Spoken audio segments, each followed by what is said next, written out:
welcome to Intro Skippers, the show that doesn't skip a week either because Jason is in a hotel room somewhere that I don't know doing something. Hi, I'm Kim. Yeah.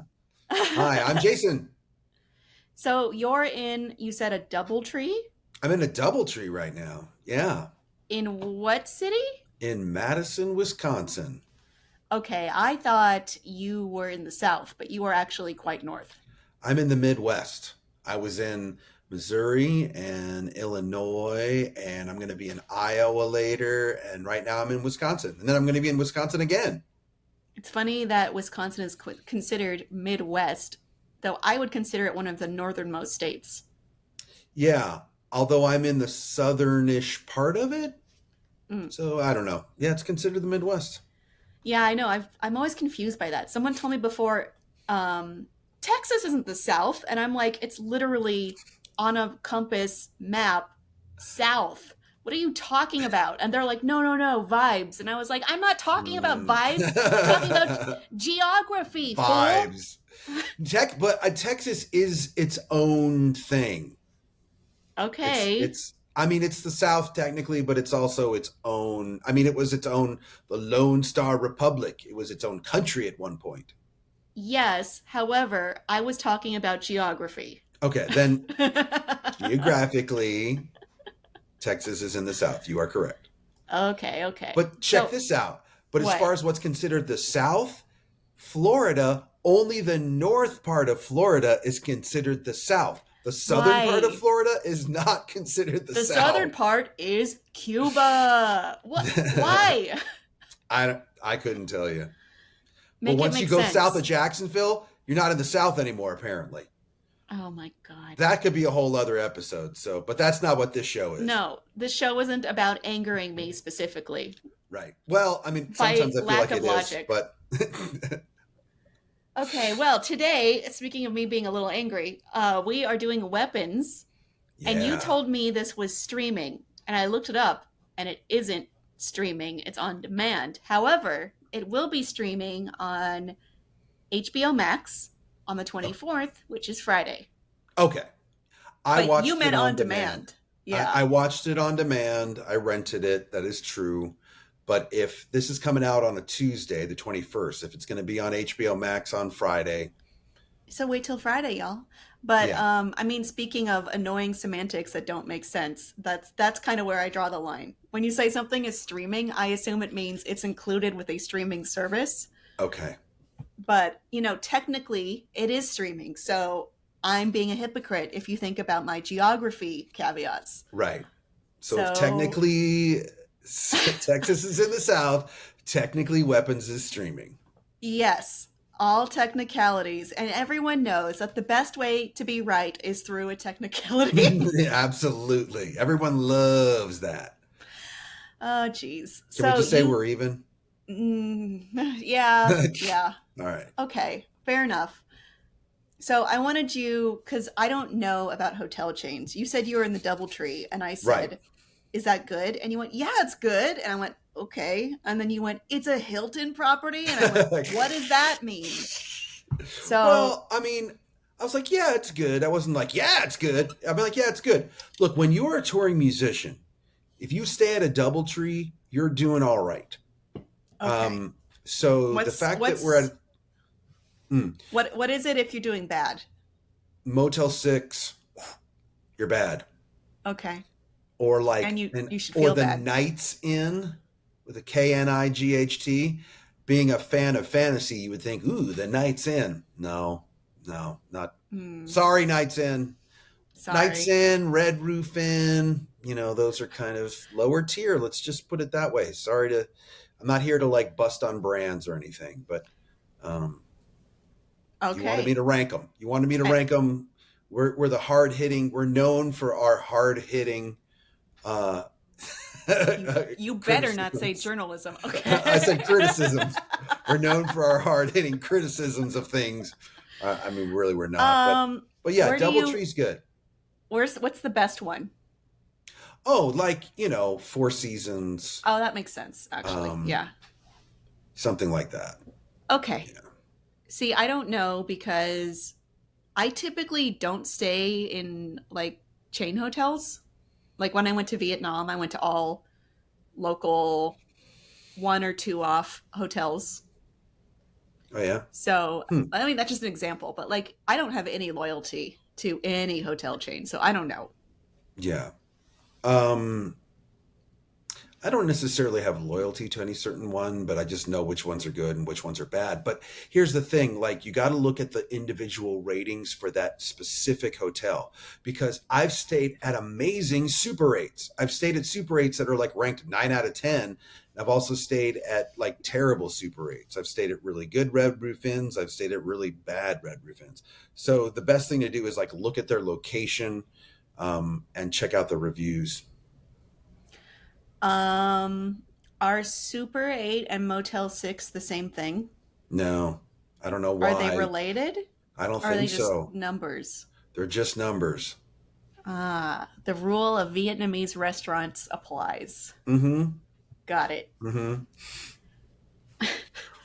Or Chinese betting sites that all have the numbers 8 in them. 8 means money. Well, there you go. There's you can say at the hotel money or the motel no money. Mm-hmm. Or the I super. rest my case. So Super 8 means super money. Yeah. Super I save had you money. I had an old boss whose online handle ended in 88 and I was like Nazi stuff and he was like no money money and I was thinking maybe look into that. He was also Asian, so he Mm. shouldn't be into Nazi stuff, nor No, I should doubt it. anyone, but No. like extra doubtful. Right. All right, Well, well, let's get into weapons, let's should get into we? weapons. I think we should. All right, this came out this year Mm-hmm. in August. It is a 2025 American supernatural mystery horror film directed, written, and produced by Zach Cregger, who you may know from Barbarian. This movie rode on the success of Barbarian and was crafted somewhat while production was on in Barbarian. It has an ensemble cast including Josh Brolin, Julia Garner, Alden Ehrenreich, Austin Abrams, Carrie Christopher, Toby Huss, always one of my favorites, Benedict Wong, and Amy Madigan. This is loosely described following the case of 17 children who mysteriously ran out of their homes at 2:17 a.m. They were all in the same class with a teacher and one other student. What a mysterious thing. Whose fault is it? The answer is not the teacher. Mm-hmm. And Although at the beginning, the it parents would beg to yeah. differ with that statement. I mean, Yeah. I was thinking these parents are being assholes, but then I thought if I were one of them, I would also think she's the cause. Yeah. Yeah. So it's told in a non-linear narrative with chapters for various characters instead of, you know, beginning to end. It'll tell each person's version of the story in different parts, and they do intersect, obviously. So it's kind of hard to describe the plot. I largely won't, I Yeah. think. The way they tell the story, I like to call it Pulp Fiction style. I think of it as like Rashomon style, where it's Okay. everybody sees it a slightly different way. I mean, if you watch the scenes from different point of views, it is very much that way. Like with Paul and Justine, they have different interpretations of them seeing each other, you know, when she's at the police station for the first time and then meeting up in the bar later. The Mm-hmm. hugs are different. Who speaks first is different. Tones are different. I mean, even when Yeah. you look at Paul and James interactions, where, you know, Paul hurts James and confronts him, and he's either rougher or gentler with him, depending on who is telling their point of view. Mm-hmm. Yeah. Yeah, I really thought that was interesting when they showed James waking up from being punched, and you realize that he doesn't even realize what happened so much. He is on a lot of drugs. Yes. Maybe I should describe the characters more so than describe the story because, Okay. okay, it is basically where the premise that I said, and they go through and try and figure out what happened, and it is not really clear until we get to Alex, the child's point of view of what is really going on. And that is that his parents were initially taking in his aunt, and I'm using sarcastic quotes if you aren't looking at this on a video platform, moved into the house, and she is a witch, and she is controlling at first just Alex's parents, but then beyond that, she needs to perform a ritual to siphon the energy of all the children as well, which Alex facilitates under threat of harming his parents further. And he's a little kid, so what is he going to do? And meanwhile, we have the other characters trying to figure it out, including Justine, the elementary school teacher, who is also an alcoholic, Paul, the police officer, and Justine's ex. It's not explicit. Who is also an alcoholic? Who is also, I think they met in AA. I think that's what I'm getting from it. As well as Horcher, the contractor and the father of one of the children who is missing, who did a lot of the legwork to figure out what is going on. Yeah. And then, of course, we just have other characters like the police captain and Donna, Paul's wife. Whose father is the police captain. Yeah, so there's power dynamics there where his boss is also his father-in-law, and he's cheated on his wife, and he's an alcoholic, and he's messed up badly in this movie because the dash cam catches him beating the hell out of James, who is a drug addict who has witnessed some of the goings-on with the children. By the way, amazing performance by Austin Abrams, by the way, as James. Like, he almost stole the movie. Yeah, he was, I fully believed that he was a junkie, like no questions asked. I love June Diane Raphael. She is so funny. She's in one of my favorite podcasts. And yeah, it's called How Did This Get Made? Oh, it's very famous. You've definitely heard of it. Huge podcast. Huge podcast. And I loved seeing her play a largely comedic role in this, like when she was chasing Justine in the liquor store. Yeah, that was great. Oh, dear. So, yeah, there are a lot of comedic parts of this movie. And allegedly, according to reports, some of them had to be cut out because it was too funny. Okay. I mean, the ending is so funny, but it's so satisfying, too. We won't get to that just yet, but what a great ending. And, I mean, you're laughing the entire time, but like you're feeling satisfaction at the same time. At least I hell yeah. Get her. Kick her ass. That's funny that scenes had to be cut because they were too humorous. Well, we know Zach Cregger has a history as a comic or a comedian. He was part of the group The Whitest Kids You Know, who had a TV show. There are several references to not only that, but his friend who was also on the show who passed away, Trevor Moore. And he was writing this movie when hearing the news of his friend's really strange passing and surprising. I believe he fell from a height and just died. Oh, man. That happened to a friend of mine years ago, and it's just such a tragedy. Yeah. Completely unexpected. It's always hard when someone you expect to be in your whole life just passes away suddenly and unexpectedly. Yeah. And I have a lot of sympathy for that. But it seems like he used that largely as a catalyst in the making of this movie and writing this and kind of having a catharsis being his journey to figuring it out. Yeah. But I do have some other trivia if you're interested. Okay. And I want to tell you my Barbarian story too after the trivia maybe. Wait, tell me the Barbarian story first. It's a non-story, but I think you'll find it funny. Oh, great. Living in this town, although I am not in our town at this moment, but I will be, I'll be back next week. But living in LA, you often get weird texts like this. Hey, I have an extra ticket to the premiere of Barbarian tonight. Do you want to go? Yes. And I couldn't go. You should have told me. I still have never seen Barbarian.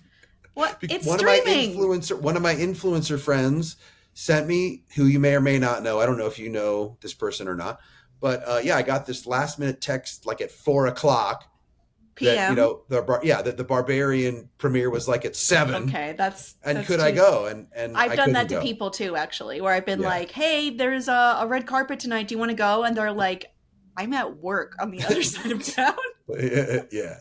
and So it's I like, "Yeah, I still get it." so I jumped to Weapons. I heard so many good things about Weapons. I jumped to Weapons first, loved it. Now I'm going to go back and watch Barbarian.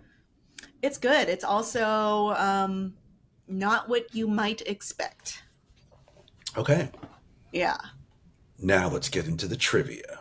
Some trivia. Well, as you probably know, the casting during this was impacted by the writers and actors strike, and several of the main characters had to be recast. It was in the news for a while that Pedro Pascal was initially cast as Josh Brolin's character, but he had to drop out because of all this stuff happening, and also allegedly he needed to film Fantastic Four instead, Okay. which ironically also starred Julia Garner, who did stay in the movie or actually replaced someone else. Her part was supposed to be played by Renate Reinsve. She's known from The Worst Person in the World. Brian Tyree Henry was initially cast as Principal Marcus, who I could actually see Oh, playing that role. okay. He's got like that gentle disposition he could do Mm-hmm. pretty easily. Tom Burke was from Mad Max Furiosa, was cast as Paul. So 4 major characters were recast. One who did stay was your favorite guy, Who, James? The guy that played James. James? James, Yeah. yeah. Now, He's when you one say of it the was, few main characters who stayed. yeah, when it was impacted by the writers' strike. Now, obviously, these are writers and actors strike. Actors. These actors are also SAG actors, so it's Hmm. not like they became scabs or anything. Was it just No, they because of the scheduling of the other everything actors got knocked, the and schedule got smushed? knocked back. So Yeah, like let's yeah, say for instance Pedro Pascal's already scheduled to do this other movie, he can't do it now because now the new filming dates interfere with his other previously committed to filming dates. So gotcha. that's what Okay, happened. Thank you for having me point that out. There sure. were a Just lot of making sure. really unfair articles at the time that are like Pedro Pascal nearly ruined movie on purpose, and it's like Ugh. no, it's not how it works. But People yeah, love to do that kind of stuff. yeah, love Hmm. misconstruing the truth. Yeah. I did Um, mention that this is largely in memory of Trevor Moore. The scene with the hot dogs, the 7 hot dogs, is oh yeah. a reference to The Whitest Kid You Know.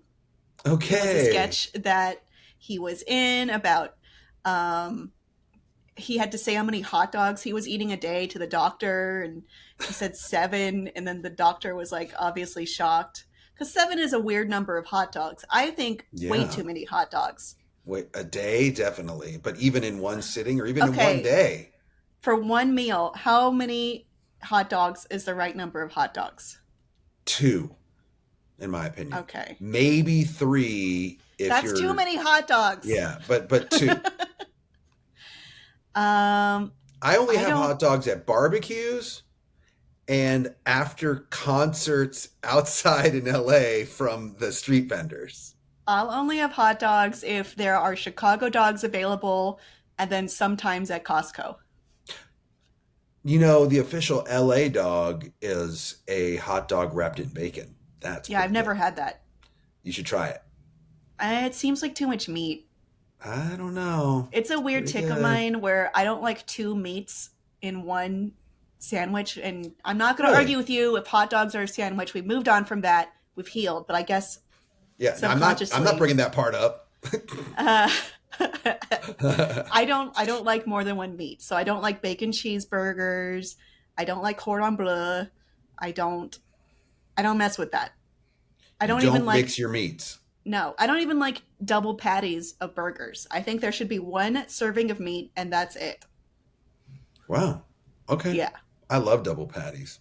I think most people do. I think that's just a tick I have. Okay. Hmm. I don't like mayonnaise. A lot of people don't like mayonnaise, but Yeah. I think it definitely belongs on a sandwich and it has a place. Okay. Not So, on hot dogs, though, in my opinion.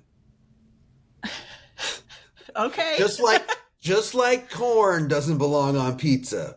Uh-huh. Call back to an earlier episode. Well, have an Asian pizza because corn will often be on them. Okay. I'm Vietnamese, and as you may know, we have some weird desserts, and some of them are straight up just a drink with corn in it. The Yeah. logic is corn is sweet. Mm-hmm. Those aren't bad. I've But had a I few get of it. I those. get it. Yeah. One part that really confused me and I tried to do research on and it wasn't answered Hmm. was the image in Archer's dream where he dreamt of a floating automatic assault weapon hovering over Right. the house. And I Right. thought, what is that about? And then Cregger has said in interviews he didn't even fully interpret it himself, but he thought it was very important. So it's open to interpretation of, is it political? Is it metaphorical? Is it just some weird thing? It could be any of them, according to the very creator and writer. Someone the other day had a really definitive answer. I was discussing this movie. I can't remember what their answer was, so I'm not going to be very helpful right now, but it had to do with something where they actually thought that it was on a poster Mm. of the sun on in the son's room. So they thought that that was actually physically there in a poster. And it's an That's AR-15, which is sort of synonymous with unfortunately assault school weapons. shootings, and yeah, Yeah. so Well, I so mean, that is many people's readings of the movie is that this is a metaphor for what happens in the wake of a tragic school shooting. And Cregger has said he hasn't purposely done that, mhm. but many people think it's clearly in there. You know, people think there are multiple meanings of 217. Of course, the most popular is, well, 2, the teacher and Alex got to stay, and 17 children Oh yeah, disappeared. that's right there. But it's also like, some people have read 217, Room 217 in The Shining. In the initial book from Stephen King, it's Room 217, not Room 237. That's from the movie. And then there's many Interesting. connections to the 2018 Parkland shooting. There's references to a biblical verse, Matthew 2:17. I think this might be a case of coincidence personally, but if you Hmm. choose to read it that way, then sure. Hmm. That's the beauty of film, my friend. Yeah. There was also a weird alternate ending. Originally, the film was supposed to end with a full blown showdown with the kids and, or not, Alex and Mrs. Gandy, or Ms. Gandy, sorry, recruiting an army via witchcraft to fight Aunt Gladys. This was scrapped for a quieter ending. There was another ending, even that people hated even more, where it was even more quiet. And it just quickly cut to what is it, like, written and directed by Zach Oh, Cregger. And let me pull it so up. like there was no conclusion. I pulled it up now. Okay. Okay. This he told Screen Rant there was no voiceover in his other ending. We just ended on the kid's face. The lights went out, and written directed by Zach Cregger came up. A woman in the theater actually shouted, "What the fuck?" After that reaction, Cregger and the team decided to add the kid narrating to put Okay, more context. that is hilarious. I I actually gotta think, go to more test screenings and shout "What the yeah, fuck" and see what yeah. happens. You need to be like an official test screenee. That could be, I gotta say some wild stuff. yeah. Who's that? You're like, she's been in the movie the whole time. What do you mean? Who's that? I My one criticism of the movie was I felt like the narration at the beginning went on too long.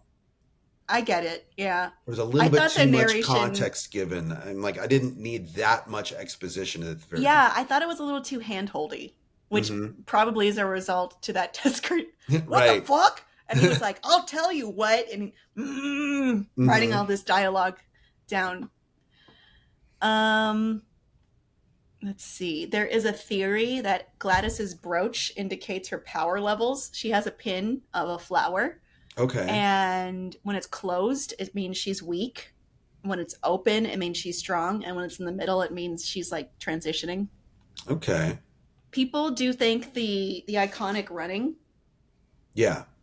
is an homage to Naruto, but it is Yeah. not. The screenplay explicitly states the visual was inspired by the Pulitzer Prize photograph of Fan T. Kim Fook, who is better known as the Napalm Girl. It's a famous photo of a kid covered in napalm in Mm, Vietnam. And yeah. it's supposed to evoke the trauma and shock and upset of that, not Naruto. Yeah. I knew it was a Sorry. little bit different than Naruto, but Well, that's really I it really looks like that though when they're running. yeah. Although they don't bend over. You know, like when you're the Mm. Naruto run is you're You bending put as your face far over forward, as you yeah, can. Yeah. so that you And can fight the other ninjas head on. hmm Maybe. or Storm Area 51. Oh God, that We was talked so about that dumb. I earlier know, too. but watching that, I was just thinking about watching the documentary, and I had no idea it was all that stupid. I knew it was It, stupid, but it's stupid, it stupid. was really Check stupid. it out on Netflix, friends. Train wreck. Yes, I would agree. The whole thing is a train wreck. hmm This movie was in a bidding war, and Oh actually, yeah. Netflix offered a bigger amount of money than New Line, but they really wanted a theatrical release, and I gotta agree with them. This has more impact in theaters than it does in Netflix's releases, and I gotta say, it's October as we're recording this. It's kind of a weak time for horror. Were all the good horror movies earlier this year? Yeah, I guess so. Because we I had mean, Sinners, we had this, we had Bring Her Back, which I didn't watch because I can't do body horror, but it performed well. The Conjuring performed well. Final Destination performed well. And the only thing in theaters now is The Black Phone 2, which it's performed well, but I've heard it's, let's say, a far cry from the original. hmm. Yeah. Um, did you go to see it? Did you go to see this movie? Like, did you go to a premiere? Did you go to a press I screening, or didn't you get just invited to went? a premiere for this. No, I just went. I don't know why they didn't invite you. They should have. Well, I'm not actually, if I were a staffer with one hmm of my employers, let's say IGN, hmm probably. But I'm a Okay, freelancer, so I have to be pointed into things more intentionally. gotcha. Like, who is going to do this? Oh, we'll have Kim do this. Not hmm typically what'll happen is it'll be like, we have one ticket. Who's going? And they'll be like, well, I guess I'll go. So yeah, it's That's typically how that whoever's doing works. the review will go, and that hasn't been me for a bit, not for a hot second. But you know what, publicists, I'll go. I'll do something on it, sure. Yeah, invite Kim, and I'll go too. Just give me more than 3 hours notice, please. For minimum. Yeah. So overall, I don't. Do we want to spoil the whole movie, or do you think we're good just discussing it with some Let, spoilers, not all? yeah, let's not spoil the whole thing. I'll just say they really stuck the landing, and The we'll landing is so good. yeah, we'll keep it at that. If you have any doubts about watching a movie with a good ending, have no doubt about this one. This one has a great ending. It is worth it. There are some genuine laughs in this too. Oh yeah, oh yeah. Yeah. I mean, I, I'd like to see the version with the jokes they cut out. maybe that could go on Comedy Central. Uh, or a director's cut, I'll watch. Yeah, yeah. Though I will say parts of the ending were not that satisfying to me. Like the kid who narrates explains what happened to everyone after. hmm And I do see the echoes of thinking this is a story about grief and trauma and how it's hard to get over and parts of it never leave you. But I don't know. The parts about his parents really bummed me out. But You know, Yeah. a movie doesn't have to make you happy, and that's not what I'm looking for. I just need it to be satisfying, and there is a difference.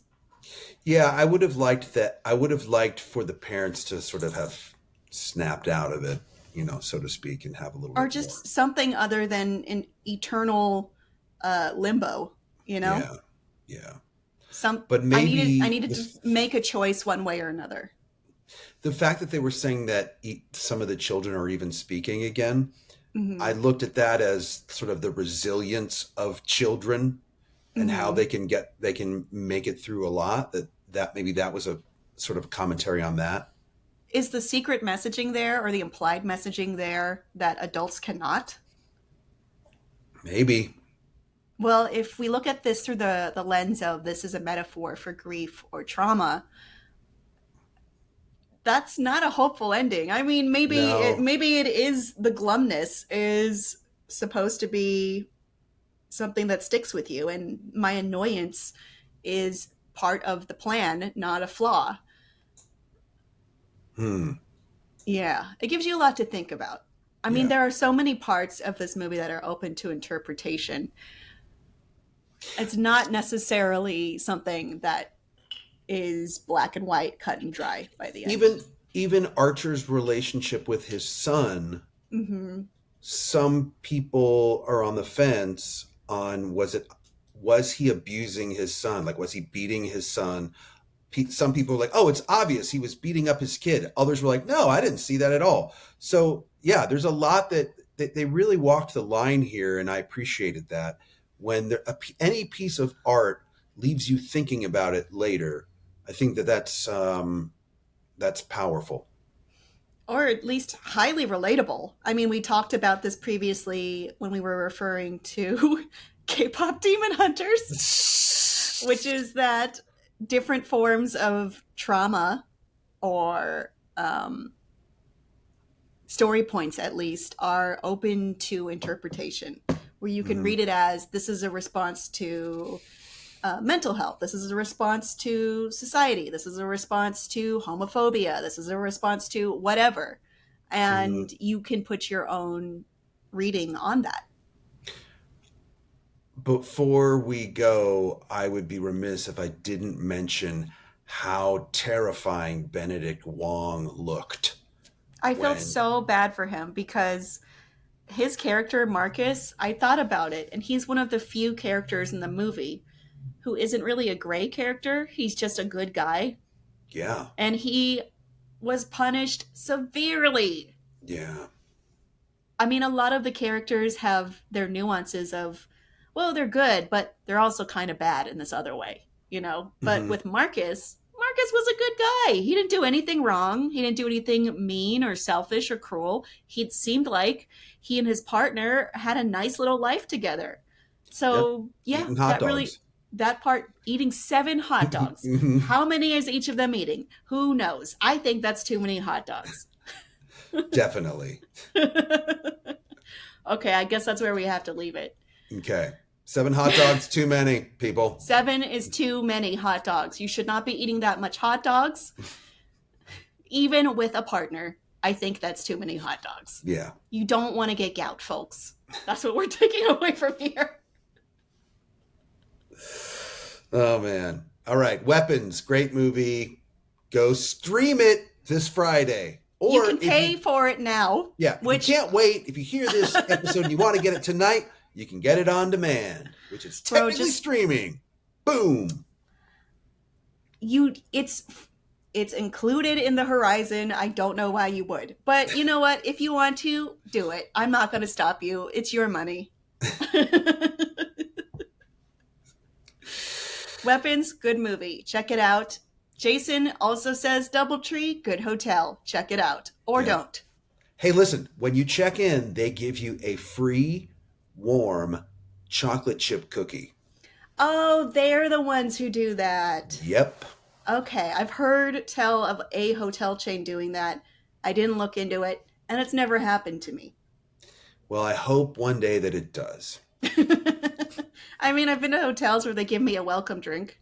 That's been That's nice. not bad. That's not bad. I like a But this drink. cookie is pretty good. I ate the whole thing already. And then you said, "Could I have one for my wife who's with me?" And then you ate that one they're too. like, "Where is she?" I'm like, she's in Oklahoma City get doing off some my back. modeling. Yeah, okay, we're going through a rough patch. No.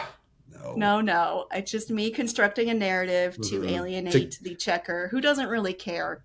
And to get more cookies. So I appreciate to have that. more cookies. Yeah, I appreciate anything to get more cookies. Mm-hmm. That is my weakness. My one weakness. It's cookies. It's been well documented though. So, Okay. Sorry. All right. Have a wonderful night, everyone. Yes. Whether you're in Los Angeles or Wisconsin or anywhere else. Have a good night. Take care. And we'll see you next time. Intro Skippers with Jason Charles Miller and Kim Horcher is produced and edited by Kim Horcher and Jason Charles Miller. The name order doesn't really matter. Additional writing by Kim Horcher. Theme song and incidental music by Jason Charles Miller. Take it away, me. You can rate and review this show, 5 stars only please, anywhere you'd like, and you might find your review read on a future episode. Got a question? Email us at introskipperspod@gmail.com. That too could be featured on a future episode. And if you haven't already, please subscribe to Intro Skippers on your favorite podcast platform, but preferably one we're actually on. All right, thanks for getting this far. Here's a special treat just for you. I'm gonna stop talking.